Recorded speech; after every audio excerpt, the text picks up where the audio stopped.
have an amazing set of parents. I have both my grandparents that I was raised with, two younger sisters, and we were raised in the church. Went to Sunday school, went to church every Sunday. When you go to college, you start to be able to make your own decisions, and faith wasn't at the forefront of what I was invested in. I played baseball and I put a lot of my stock into that. And I really started to get away from, I think, who I am or who I was created to be, and started to be this person that I thought I wanted to be. Senior year was going to be an awesome experience. I got hurt, and everything that I had thought I wanted was then removed.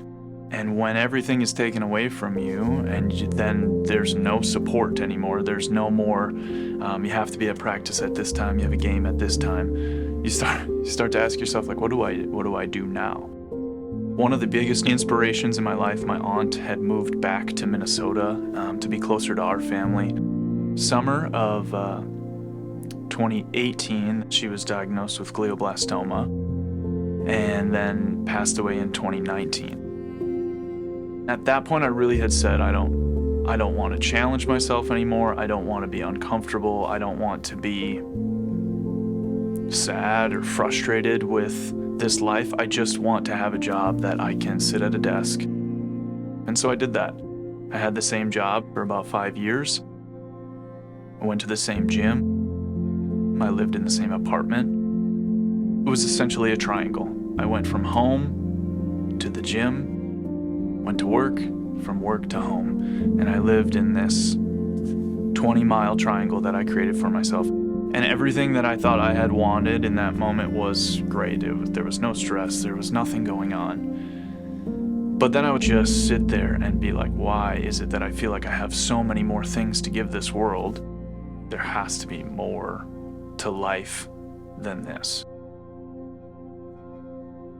I kind of went into this dark place of not feeling confident in myself, feeling like there's so much more that this world has to offer.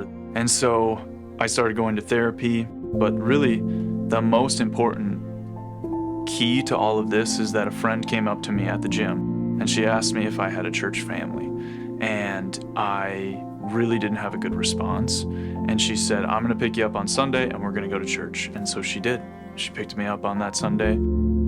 She had encouraged me to take Alpha because she thought it would be a great way to ask questions, or at least connect with new people that have probably experienced the same valley that I was going through. It's just a story of being lost in your own self, or being lost in what society had told me I should be, instead of following the story that God has for me.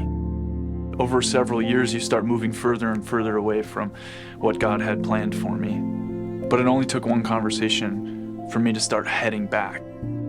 Decided to sign up for Alpha and got to meet some pretty influential people that are in my life right now.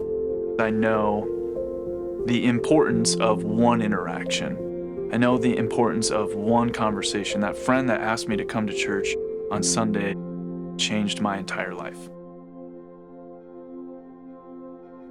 So at the very end of James, chapter 5, verse 19 through 20, my dear friends, if you know people who have wandered off from God's truth, don't write them off. Go after them. Get them back, and you will have rescued precious lives from destruction and prevented an epidemic of wandering away from God.